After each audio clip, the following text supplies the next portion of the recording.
Hey everybody, welcome back to the channel. In this video, I wanted to just talk a little bit about the Shipt platform. If any of you guys have heard about Murphy's Law, I think that applies to me and Shipt. So anything that can go wrong will go wrong. I mean, it's not the end of the world, but I was accepted on Shipt in August of 2020. I did my first shop September 7th, messed up what I thought was pretty badly, but it turned out to be okay in the end. I didn't do my second shop until just a few days ago, and that was the end of April. So I want to like Shipt. I mean, I love Target. I think most people love Target, and the thought of shopping there for work and getting paid for it sounds pretty cool to me. The funny thing is, though, the two orders I did for Shipt were only at, the first one was Walgreens, the second one was at a grocery store called Mariano's. So I haven't even done a Target Shipt order yet. So my very first Shipt order was at a Walgreens, or actually no, it was CVS. It was CVS. That's walking distance from my house. I know it pretty well. And it was two items. It was a bottle of vitamins and a bottle of Tylenol. And this woman wasn't answering me. She didn't answer the intro text, and I thought, well, it's not that big of a deal because it's only two items. They had the Tylenol, of course, but when it got to the vitamins, I think she wanted a 100 tablet count, and they only had the 300. So I thought, okay, well, if they're vitamins she needs, then she'll just get, 200 extra vitamins. How hard could it be? I texted her about the replacement. She was never answering. Oh, come on. I waited around. I walked the store a little bit, killing time. She never answered. So, went to the checkout. As soon as the cashier started scanning, the woman did text back. A one-word answer, just said no. So I had the cashier remove it. I went about my way. So then I got worried that the customer got charged for this 300 count bottle of vitamins that now they didn't want. So I contacted support, which was really easy and fast. But the support person said, "Ooh, yeah, that's a big mistake. She got charged for it, blah, blah, blah." And I said, but on my Shipt card, she only got charged for the $9 bottle of Tylenol or whatever it was. He's like, yeah, but in the app it said that you selected the vitamins and blah, blah, blah. I'm freaking out. I'm, worried to go drop it off to this lady, even though it was a leave it door. And I just felt bad, So all in all, it ended up being okay. I texted the customer. I said, you might have an additional charge, but they're working on removing it, blah, blah, blah. And I'm part of a Shipt group on Facebook, which for the most part, what I've seen, they do seem pretty positive. And, so I wrote my long spiel on there and said, I need your guys' advice. Did I really mess up? The support person said I made a big mistake. And half of them were like, no, she won't get charged. It was a lot of back and forth, but still, all in all, a nice community, the Shipt Shoppers out there. So thank you for that. It was right around that time where I started getting into DoorDash and Uber Eats. So I kind of just let Shipt fall to the wayside. And I stuck with Instacart for another month or so before I let that drop off too. But, I want to get better at multi-apping. I want to have more revenues of income. And on those days that DoorDash and Instacart are slow, which is becoming more and more, I want to be able to, pop onto Shipt and be confident that I know what I'm doing and give the customer a good experience. So the other day, it was a very slow day on all apps. And I said, you know what? Shipt sent me a message that said it was very busy in my area. So I said, you know what? It's been, 6-7 months since my last Shipt debacle, so let me just try it again. I put myself on the schedule for Shipt and, put in a couple blocks. I was looking through the promo orders, and there was an order at a grocery store I'm very familiar with that I do on Instacart all the time. It was for 3 items, 4 units, for, I think it was an $18 payout in the promo. So I think that means it's been sitting there for quite a long time. I'm still not 100% sure. So I said, you know what, I'm going to take it. It was baby ointment, prune juice, and milk. And I said, so how easy could this be? I know the store. I knew where all those items would be. In and out, super easy. I messaged the customer that I just accepted her order and I'm headed to the store. She replied back and said, thank you, Joseph. And I said, oh, well, this is great. She replied back right away. Seemed grateful. Good to go. I get to the store, go to the baby aisle. They don't have the ointment that she wants. And I said, here we go. It was Aquaphor, but for babies. So It wasn't in the baby section, so I went to where all the regular Aquaphor stuff is. They didn't have it there either. I sent a picture of both places so she knew that I looked and said they didn't have it.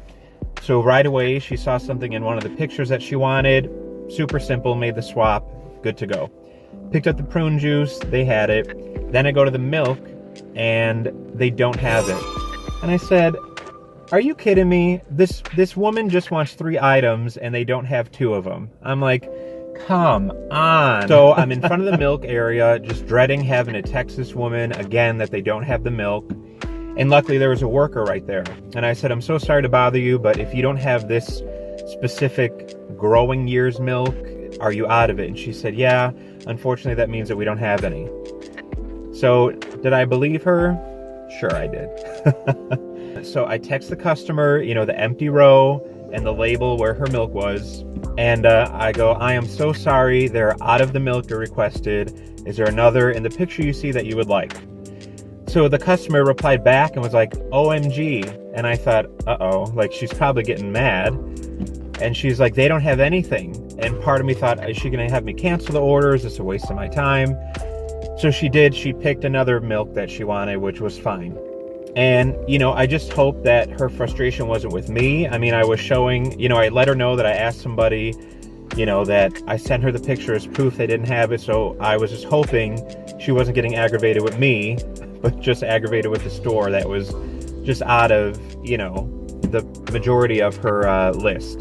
So whatever, I go through self-checkout, I drop it off, and a man comes out and says, thank you. I'm like, no problem, have a great day. And I did end up getting a $5 tip, so it ended up being a $23 order for only 3 items, which was great. I was really happy to see that she still tipped me. She didn't take her anger out on me that they were out of the stuff, so that was good. But I just feel, you know, I believe in Murphy's Law with batches or orders that look super easy, because it happened to me on Instacart. And one of my previous Instacart videos, a woman wanted 2 containers of ricotta cheese. They didn't have it. Another woman, her whole order was just 2 different bags of these frozen empanada bites. They didn't have those either. I'm just like, what is with these tiny batches? You think it's going to be so easy, and it's not. Maybe I need to just take the big ones and then everything will go fine. Who knows? I'm just curious, do you guys out there that do Instacart and do Shipt, if you take a small batch that still has a good payout and you think, oh, this is awesome, in and out, do you end up getting screwed over when you go into the store and realize they don't have anything? I mean, is it just me? Am I doing something wrong? But let me know that it's not just me. And one other thing that I found really interesting by accident was that the neighborhood I live in, they have a Facebook group, and there's quite a lot of members. I think it's like 10 or 11,000 people are part of this group, and they just talk about anything going on in the area, in the surrounding towns, you know, things like that. So somebody asked, you know, what grocery delivery services do you use that you like that is not Instacart? Because my assumption is that this woman is fed up with Instacart and doesn't want to use it anymore. I started reading through the comments, and a lot of the people were saying, Instacart is always wrong, I always have issues with Instacart, blah, blah, blah. But a couple people said that they use Shipt and they loved it. So I saw a couple comments that were really talking up Shipt and saying that they love that instead of Instacart. So I thought, that's very interesting. You know, maybe that's why I'm seeing a bit of a slowdown on Instacart in this area. You know, people are saying, oh, I used Instacart and then I moved on to Shipt. I love them. So I really want to give Shipt a try, and I'm going to. So, you know, maybe an upcoming video will be a full day of doing Shipt or a full week of doing Shipt, because I want to be good at it. You know, I feel that doing Instacart and Shipt, you're helping people more. It's more of like a service. And you also get to get out of your car and walk around and shop, which I like, because I like the movement, if the payout is worth it. What I don't like about Shipt, though, is that you don't know what the tip is going to be. So I feel that that is a little Postmates of Shipt to be doing, because it just gives you the estimate, and then it gives you, this could be $6 to $8 or $11 to $13. I don't like that it gives you a range, and then with no tip included. It's like, just let me know what I'm going to get paid, you know? That's just something I have to get used to with that app, and hope for a tip at the end of the day.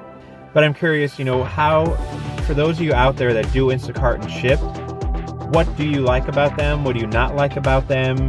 Do you prefer one over the other?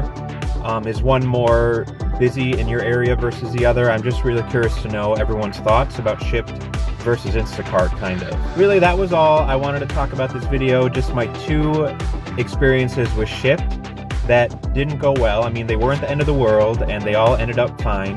But it just, you know, maybe I need to stop trying to take those small batches and just take the big ones, because the small ones are going to have issues too. I thank you so much for watching. Please subscribe, hit the like button, comment down below, and I will see you in the next one. Bye, everybody.